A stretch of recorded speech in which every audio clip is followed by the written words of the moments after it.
السلام علیکم ورحمۃ اللہ وبرکاتہ۔ اللہ سے دعا کرتے ہیں کہ آپ لوگ خیریت سے ہوں گے۔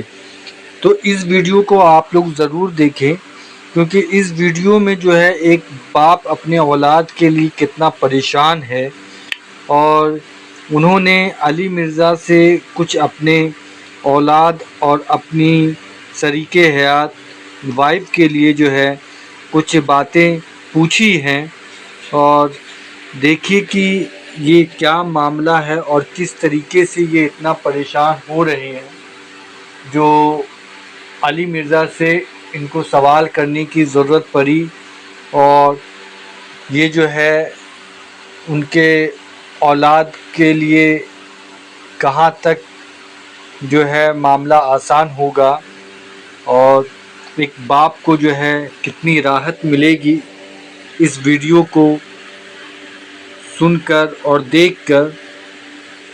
تو نان مسلم کنٹری میں اولاد کی تربیت کیسے کریں، یہ بہت ضروری ہے، اور ہم اللہ سے یہی دعا کریں کہ ہر باپ کو جو بھی اولاد ہو وہ اولاد ایسی ہو جو ماں باپ کا فرما بردار ہو، اور اللہ کے رسول کے بتائے ہوئے راستے پر چلے، اور نماز قرآن کا پابند ہو، اور اللہ ہم سب کو ایمان پر خاتمہ نصیب کرے۔ آمین ثم آمین۔ السلام علیکم علی بھائی۔ جی وعلیکم السلام ورحمۃ اللہ وبرکاتہ۔ جی جواد بھائی، کہاں سے آپ؟ میں جی کینیڈا سے ہوں، تھنڈر بے سٹی کا نام ہے، اور پاکستان پشاور سے جی۔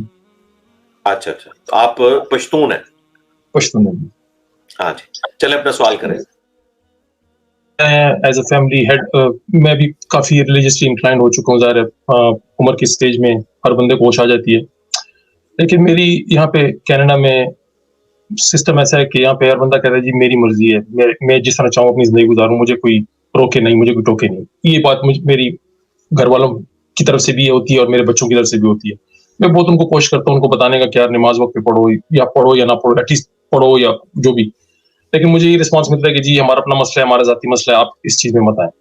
تو میں نے بیسیکلی کہنا چھوڑ دیا، لیکن مجھے ہر وقت جب بھی میں خود نماز پڑھتا ہوں مجھے گلٹ ہوتی ہے کہ یار میرے گھر میں میری وائف نماز مس کرتی ہے، کبھی پڑھتی کبھی نہیں پڑھتی، بچے میرے وہ اسی طرح کرتے ہیں۔ تو مجھے جو ایز اے گھر کا سربراہ جو مجھ سے قیامت کے دن پوچھا جائے گا، مجھے گلٹ ہے کہ یار میں اس کے لیے کیا کروں، یا میں اس کے لیے کیا کروں۔ بچوں کی عمریں کتنی ہیں؟ بڑی بچی 24 ایئرس کی ہے، دوسری جو ہے 19 کی ہے، پھر 18 کی ہے، اور جو سب سے چھوٹی ہے وہ 9 ایئرس کی چھوٹی ہے وہ، لیکن 9 ایئرس والی کو تو میں کر سکتا ہوں۔ ہاں، اب میں یہ اگلا سوال میں یہی پوچھنے لگا ہوں، یہ جو 24 تک پہنچی ہے تو وہ 0 سے سٹارٹ ہو گئے 24 تک پہنچی ہے نا، تو جب وہ 5 یا 6 سال کی تھی تو کیا آپ نہیں 8-9 سال کی تھی تو اس وقت اس پہ ایفرٹ پٹ کی تھی؟ بہت زیادہ ایفرٹ علی بھائی، جب سے میں حج کر آیا تقریباً 15 سال پہلے، تو اس وقت سے میں نے اپنا بیسیکلی قبلہ بالکل درست کر دیا۔ ہر چیز پڑھتی بھی ہوگی، چھوٹی سب پڑھتی رہتی ہیں، سب پڑھتی رہی جب تک کہ وہ 18-19 کراس ہم نے جب کیا، جب یونیورسٹیز میں گئی تو ایک دم ان کو جب کام کا اب آپ کا کام مکمل ہو گیا، ٹھیک ہے۔ آپ اس وقت مجرم تھے جب چھوٹی عمر میں آپ ان کی تربیت نہ کرتے، جیسے ہی آپ نے چھوٹی عمر میں تربیت کی آپ عہدہ برا ہو گئے اللہ کے حضور۔ اب جو شخص بالغ ہے اس کے بعد وہ اپنے نفع اور نقصان کا مالک خود ہے، آپ کی ذمہ داری صرف چھوٹی عمر میں ان کو سمجھانے کی تھی جب تک کہ وہ بالغ نہ ہو جائے۔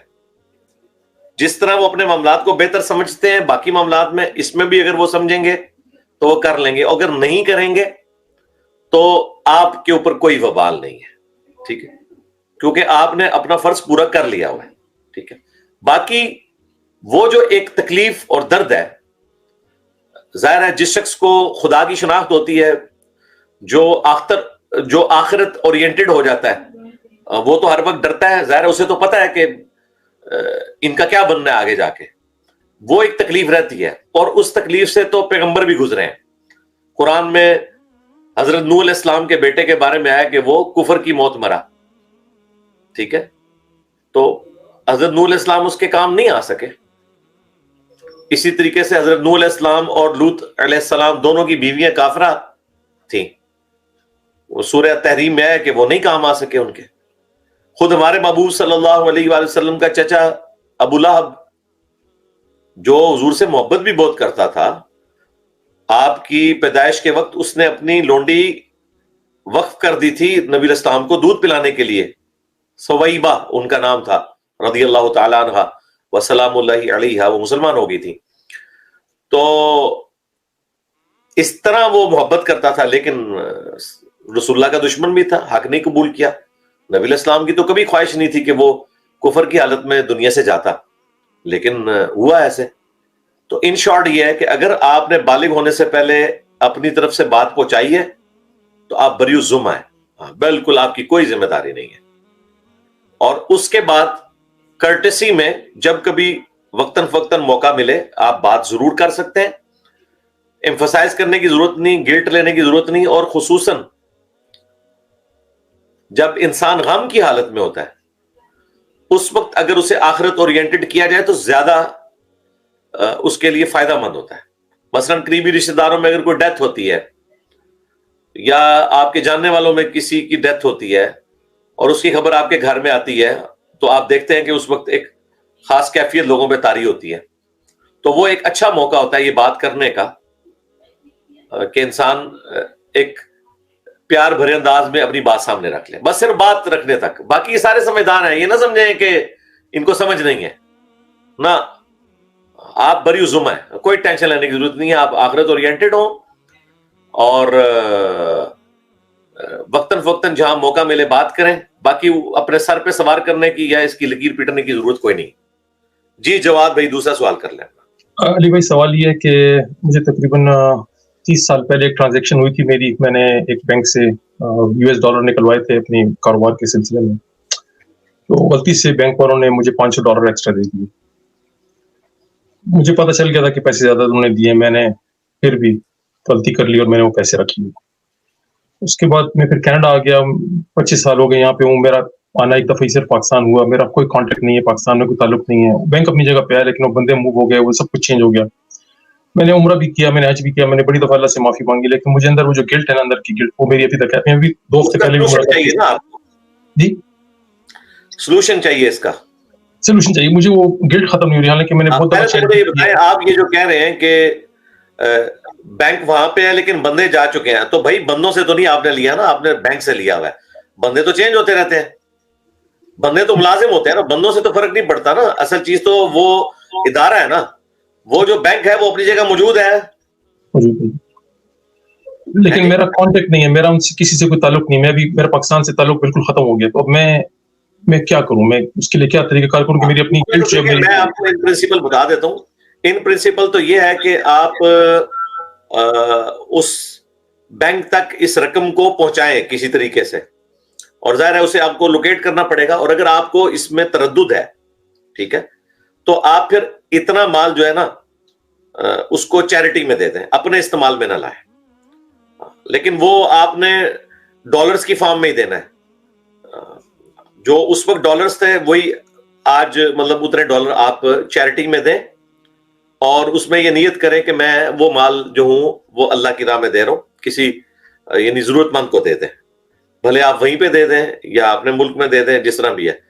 کیونکہ اگر میں آپ کو یہ مشورہ دوں کہ آپ پاکستان میں کسی کو دیں اور وہ بینک کو واپس کرے تو وہ تو کھا جائے گا, سیدھی سی بات ہے. پاکستانیوں کا کوئی ٹریک ریکارڈ اچھا نہیں ہے. تو بہتر یہ ہے کہ آپ اپنے ہاتھوں سے ہی اس کو چیریٹی میں دیں, تو انشاءاللہ آپ کی کمپنسیشن ہو جائے گی. ویسے تو شرعی طور پہ صحیح مسلم میں ہے کہ 1 سال تک آپ نے مالک کو تلاش کرنا ہے, اور اگر مالک نہ ملے تو پھر آپ اگر خود غریب ہیں تو اپنے استعمال میں بھی رکھ سکتے ہیں یا کسی کو دے سکتے ہیں. تو آپ کے کیس میں تو مالک کوئی ایک تو ہے نہیں ہے, ظاہر ہے کہ وہ بینک ہے ایک, ہو سکتا ہے وہ کئی اس کے اندر پارٹنر ہو اس کے, اور وہ پھر بینک بھی یہاں پاکستان میں پرائیویٹ تو بکتے چلے جاتے ہیں. الٹیمیٹلی تو ظاہر ہے یہ بہت پرانی بات آپ کر رہے ہیں.